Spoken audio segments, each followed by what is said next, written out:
Hello students of class 10th math बच्चे। आज मैं आपको, जैसे कि आपका ना चैप्टर नंबर 6 है, कॉन्टीन्यूटी में चल रहा है ये चैप्टर 6 ट्रायंगल्स, जिसका नाम है ट्रायंगल्स। ठीक है, आज बेटा हम उसमें ना आपकी एनसीईआरटी की एक्सरसाइज 10.1 6.1 डन करने वाले हैं, जिसमें बेटा सबसे पहले ना मैं आपको आज कॉन्ग्रुएंट और सिमिलर फिगर्स में डिफरेंस समझाती हूँ। सबसे पहले मैं आपको सिमिलर फिगर समझाती हूँ कि सिमिलर फिगर क्या होती है।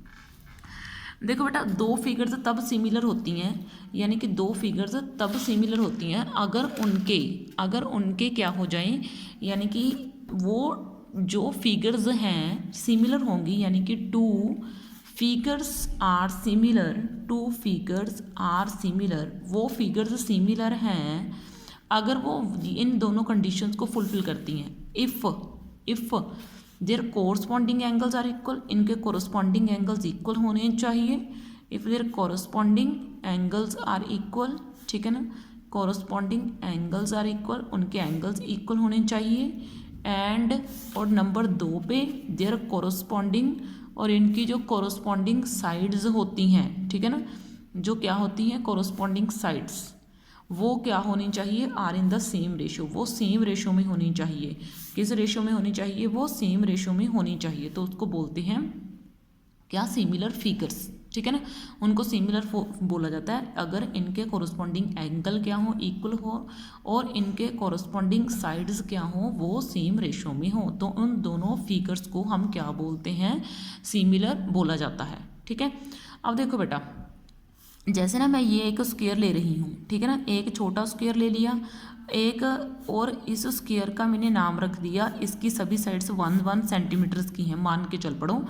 तो अब देखो, एक मैंने ले लिया बड़ा स्क्वायर, ठीक है ना, ये जो बड़ा स्क्वायर है इसकी सभी साइड जो है वो मान के चल पड़ो 2 सेंटीमीटर की हैं, ठीक है ना। होते तो इनमें भी सभी एंगल्स क्या है, 90 डिग्री के हैं। इसमें देखो, अब ये दोनों क्या है, सिमिलर फिगर हैं। क्यों है, क्योंकि इसके भी सभी एंगल्स 90 डिग्री हैं और इसके भी सभी एंगल्स क्या हैं, 90 डिग्री हैं। और इनकी साइड की रेशियो, मान लो इसका नाम ABC और D है, और इसका नाम PQRS है, ठीक है ना।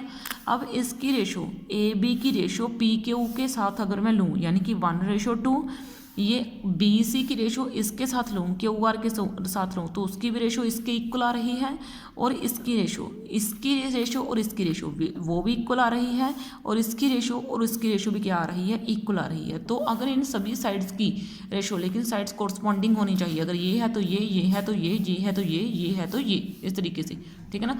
तो इन फिगर्स को हम क्या बोलते हैं, तो इनको हम सिमिलर फिगर्स बोला जाता है, ठीक है ना। और कोई ज़रूरी नहीं कि सिमिलर फिगर्स एक ही साइज़ की हों, ठीक है ना, कि जितना ये बड़ा स्क्वायर है उतना ही बड़ा ये होना चाहिए, ऐसा नहीं होता, ठीक है ना। बस इनकी साइड्स की रेशो सेम होनी चाहिए, कोरस्पॉन्डिंग साइड्स की रेशो सेम होनी चाहिए, और इनके कोरस्पॉन्डिंग एंगल सेम होने चाहिए, ठीक है ना। तो उन फिगर्स को हम सिमिलर फिगर्स बोलते हैं। तो अब देखो बेटा, अब इस एक्सरसाइज में क्या है, अब इस एक्सरसाइज में फर्स्ट में है ऑल सर्कल्स आर कॉन्ग्रुएंट। क्या सभी सर्कल, कॉन्ग्रुएंट का मीनिंग क्या है, कॉन्ग्रुएंट का मीनिंग है कि सभी एक ही साइज़ के, एक ही शेप के, जिनका साइज़ भी सेम हो। यानी कि अगर मैं 2 सेंटीमीटर का, 2 रेडियस का ले रही हूँ, 2 सेंटीमीटर के रेडियस का सर्कल ले रही हूँ, तो दूसरा भी 2 सेंटीमीटर के रेडियस का ही होना चाहिए, तो उसको कॉन्ग्रुएंट बोला जाता है। बिल्कुल सेम, एडिक्टो, जिनका साइज़ भी सेम हो, ठीक है ना। लेकिन सभी सर्कल्स का साइज़ सेम हो ये तो नहीं हो सकता ना, कोई सर्कल छोटा बड़ा भी तो हो सकता है ना। तो इसलिए जो होते हैं सर्कल्स वो सिमिलर होते हैं, कॉन्ग्रुएंट नहीं। और सभी स्क्वायर्स तो मैंने अभी आपको बना के दिखाए, वो भी क्या होते हैं, सिमिलर होते हैं, ठीक है ना।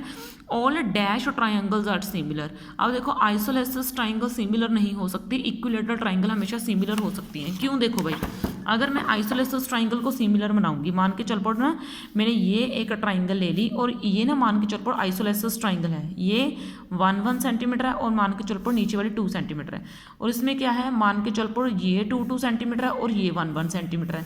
इसका नाम मैंने रख दिया क्या, ABC, और इसका नाम मैंने क्या रख दिया, PQR। अब इनकी साइड्स की रेशो लेना ज़रा, इसकी रेशो 1:1, ये तो आ गई इतनी। अब इस साइड की रेशो इसके साथ लो, वो भी मान लो कितनी आ गई, 2.2, ये भी कट करके 1:1 आ जाएगी। अब इसकी रेशो इसके साथ लेना ज़रा, तो ये 1:2 आ गई। अब तीनों की रेशो तो सेम नहीं हुई, तो आइसोलेसिस ट्रायंगल जो है वो सभी की सभी क्या नहीं हो सकती, सिमिलर नहीं हो सकती। लेकिन अगर मैं इक्विलेटरल ट्रायंगल लूँ, देखो इक्विलेटरल ट्रायंगल हो, तो इसकी भी साइड्स मैंने क्या ले ली, 3, 3, 3, अगर इसकी साइड में क्या ले रही हूँ 5 5 5, अब इनकी रेशो निकालोगे तो आपकी रेशो क्या आ जाएगी, सेम आ जाएगी। इसलिए जो सभी इक्विलेटरल ट्राइंगल्स होती हैं वो क्या होती हैं भाई, वो ही सिमिलर हो सकती हैं, आइसोलेसिस ट्राइंगल सिमिलर नहीं हो सकती।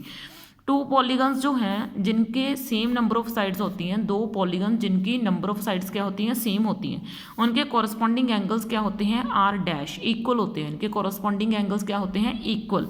देयर कॉरस्पॉन्डिंग साइड्स, और इनकी कॉरस्पॉन्डिंग साइड्स क्या होती हैं, प्रोपोर्शनल। अभी मैंने आपको बताया कि इनके कॉरस्पॉन्डिंग एंगल्स इक्वल होने चाहिए और इनके कॉरस्पॉन्डिंग साइड्स प्रोपोर्शनल होनी चाहिए। ठीक है, अब देखो उसने बोला give two different examples of pair of similar figure. Similar figure की दो एग्जांपल्स दीजिए। देखिए मैंने अभी तो आपको दे दी, एक तो इसे स्क्वायर की दे देना, एक तो पेयर ये हो गया सिमिलर फिगर का, एक ये हो गया। मैंने आपको दो एग्जांपल दे तो दी सिमिलर फिगर की, ठीक है ना, तो ये दोनों सिमिलर ही तो हैं। अब उसने बोला कि दो नॉन सिमिलर फिगर की एग्जांपल दीजिए, यानी कि दो फिगर ऐसी जो नॉन सिमिलर होनी चाहिए। वो तो आप कुछ भी बना लो, एक तरफ मैंने रेक्टेंगल बना दिया, एक तरफ मैंने ये स्क्वायर बना दिया, एक तरफ मैंने ट्रेपीजियम बना दिया, एक तरफ मैंने सर्कल बना दिया। तो ये देखो ये एक पेयर हो गया, ये दूसरा पेयर हो गया, और दोनों एक दूसरे पे कहीं पे दूर दूर तक मैच नहीं कर रहे, तो ये क्या है, नॉन सिमिलर फिगर्स हैं। ठीक है, देखो बेटा आगे, अब देखो बेटा आगे नेक्स्ट क्या है, ये तो मैंने आपको सिमिलर और नॉन सिमिलर की एग्जांपल्स बता दी। अब इसने बोला स्टेट वेदर द फॉलोइंग एक quadrilateral are similar or not. ये दो क्वाड्रिलेटरल्स मुझे दिए हैं कि ये दोनों क्वाड्रिलेटरल सिमिलर हैं और नहीं। पहले तो मुझे यही दिख रहा है कि ये क्वाड्रिलेटरल सिमिलर नहीं है, क्यों, क्योंकि यहाँ पे सभी एंगल्स क्या है 90 डिग्री के, और यहाँ पे तो कोई नहीं 90 डिग्री का एंगल दिया हुआ। तो सबसे पहले तो उनके कॉरस्पॉन्डिंग एंगल्स इक्वल होने चाहिए, तो इसके तो कॉरस्पॉन्डिंग एंगल्स इक्वल है नहीं। ठीक है ना, साइड्स को तो हम बाद में देखेंगे, पहले तो इनके एंगल्स इक्वल है नहीं, तो इसलिए ये सिमिलर क्वाड्रिलेटरल्स नहीं है। ठीक है ना, तो इसके साथ ही मैंने आज आपकी एक्सरसाइज 6.1 डन कर दी है। और देखो बेटा ये आपकी है सिमिलैरिटी ऑफ ट्राइंगल्स।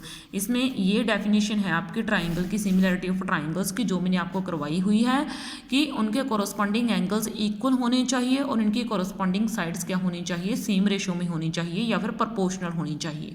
ये मैंने अभी आपको लिखवाई है डेफिनेशन। ठीक है ना, और इसका मीनिंग भी मैंने आपको समझाया हुआ है। और मैंने आपको बेसिक प्रोपोर्शनैलिटी थ्योरम, जिसको थेल्स थ्योरम के नाम से जाना जाता है, वो भी मैंने आपको करवा दी है। देखो ये वाली थ्योरम, ये जो आपकी 6.1 थ्योरम है ना, इसका नाम है बीपीटी, यानी कि बेसिक प्रोपोर्शनैलिटी थ्योरम और थेल्स थ्योरम। ठीक है ना, ये है आपकी, ये मैंने आपको करवा दी है और कॉपी के ऊपर लिख के करवाई है।